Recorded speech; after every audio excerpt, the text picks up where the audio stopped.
चरणों में सादर नमन। गुरुदेव, मैं तो पहले वकील था, अभी भी हूँ, थोड़ी वकालत अभी कम है, लेकिन जनप्रतिनिधि के रूप में एक प्रश्न, एक शंका मन में है, उसका समाधान मिलेगा ऐसी मेरी अपेक्षा है। कुछ निर्णय होते हैं लोकप्रिय और कुछ होते हैं लोकहित के। अगर उदाहरण स्वरूप समझने की कोशिश करें, सब समाज के लोग हमसे लगातार एक डिमांड करते हैं, मांग करते हैं कि मंदिर बनाने के लिए जगह दो। अब मंदिर बनाने के लिए जगह देंगे तो लोकप्रियता बढ़ेगी, लेकिन लोकहित में शासकीय ज़मीन पर, ग्रीन बेल्ट की ज़मीन पर, बगीचे की ज़मीन पे मंदिर बनाना कहीं ना कहीं लोकहित की दृष्टि से कष्टकारी है। तो ये लोकप्रिय और लोकहित के निर्णय में हम फंस जाते हैं। ये जो कष्ट आता है, इसका निवारण कैसे हो? देखिए, आपका जो सवाल है, इस सवाल के संदर्भ में मैं दो दृष्टियां प्रकट करूंगा। पहले तो मैं सदैव ये कहूंगा कि आप अपने परिवार में अपने बच्चों के खुशी को देखते हैं या उनके हितों को देखते हैं? बोले हित को। तो जो व्यवहार अपने परिवार में, वही व्यवहार सरकार में क्यों नहीं? वो हमें करना चाहिए, क्योंकि खुशी अल्पकालिक होती है, हित दीर्घकालिक। इसलिए हितों की रक्षा करना चाहिए। जहां तक मंदिर आदि के लिए भूमि आदि आवंटित करने का सवाल, मैं तो समाज से कहता हूं, अवैध भूमि पर कोई निर्माण नहीं करना चाहिए। क्योंकि जिस सिद्धांतों की हम पूजा करते हैं, उसकी हत्या कर हम मंदिर बनाएं तो किसकी पूजा करें? तो हमें सही जगह ही इस तरह का निर्माण करना चाहिए। लेकिन शासन से भी कुछ मैं ये कहना चाहूँगा कि सरकारें बहुतों को सहूलियतें देती है, मंदिर बनाने वालों को भी कुछ सहूलियतें दे ताकि वो काम वैध हो, अवैध नहीं। क्या ऐसा प्रावधान नहीं बनाया जा सकता? कुछ ऐसी जटिलताएं।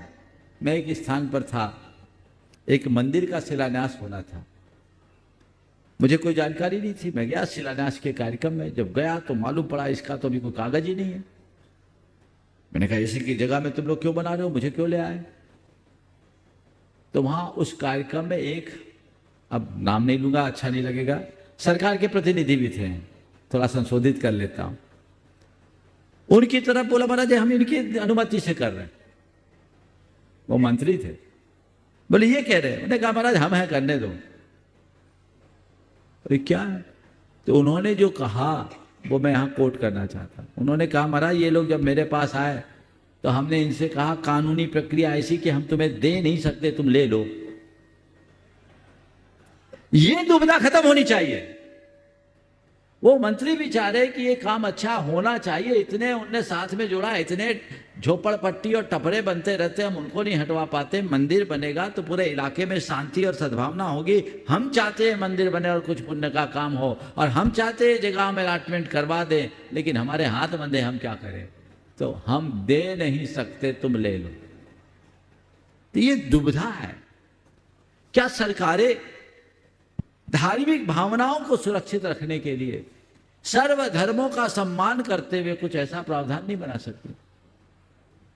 ये बात हमारे देश की मूलभूत विरासत में जुड़ी हुई है और हमारी संस्कृति में है कि हमारे देश में आज भी बहुत सारे ऐसे गांव, शहर हैं, गांव हैं जहां एक भी स्कूल ना हो, एक भी चिकित्सालय नहीं, लेकिन ऐसा कोई गांव नहीं मिलेगा जहां कोई देवस्थान ना हो, पूजा स्थल ना हो। वो हमारी अंतरात्मा है। क्यों ना हो ऐसा कि आप लोगों ने ऐसा तो प्रावधान बना दिया कि कोई नई कॉलोनी बनेगी तो उसमें बाग बगीचा भी होगा और कुछ जगह स्लम एरिया के लोगों के लिए आपको छोड़नी पड़ेगी। यह कुछ प्रावधान है ना? क्यों नहीं ऐसा प्रावधान दे कि कुछ स्थान धर्म स्थल के लिए भी छोड़ा जाए? यहां सेकुलरिज्म की बात आ जाएगी। अरे सब धर्मों को दो, प्रावधान बना दो, जिस जिस धर्म के फॉलोवर वहां हो उनके रेशियो बना दो कि इतने अनुपात में हो, उनके लिए जितने अनुपात में वहां उनको हम भूखंड या अलॉटमेंट करते हैं या अपार्टमेंट्स में फ्लैट्स वगैरह देते हैं, उसी अनुपात से उनके धर्म ध्यान को बनाए रखने के लिए सुविधाएं दी जाए। क्या ये नहीं हो सकता?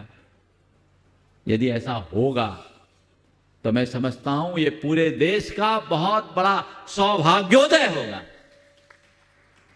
इस बात को आप लोग उचित मंच तक पहुंचाए विचार के लिए। ताकि कोई को कब्जा करने की नौबत ही ना आए और आप के सामने ये कोई दुविधा भी ना आए, क्योंकि आपको दोबारा आना है तो लोकप्रिय तो बनना ही पड़ेगा। केवल लोकहित देखोगे तो दोबारा में कोई लोकप्रिय मौका ले जाएगा। इसलिए नेता को लोकहित साधते हुए अपनी लोकप्रियता को बरकरार रखना चाहिए। उन्हें अपने कुर्सी पर ही राज नहीं करना, उन्हें जनता के दिलों में राज करना चाहिए। वो प्रयास करे और अपनी कुशलता और तत्परता से जितना बेहतर कर सके करने का प्रयास। बहुत परिवार न्यायालय के मुख्य न्यायाधीश बहुत धन्यवाद आप गुरुदेव। आर के एक मिनट, आप कुछ कहना चाहेंगे तो कह सकते हैं। पुष्पमित्र जी। नहीं, समाधान तो मुझे मिला ही, और जिस भाव से आपने बात रखी, निश्चित तौर पर मूल समस्या के समाधान का रास्ता भी आपने खोल दिया ताकि हमारी लोकप्रियता बनी रहे।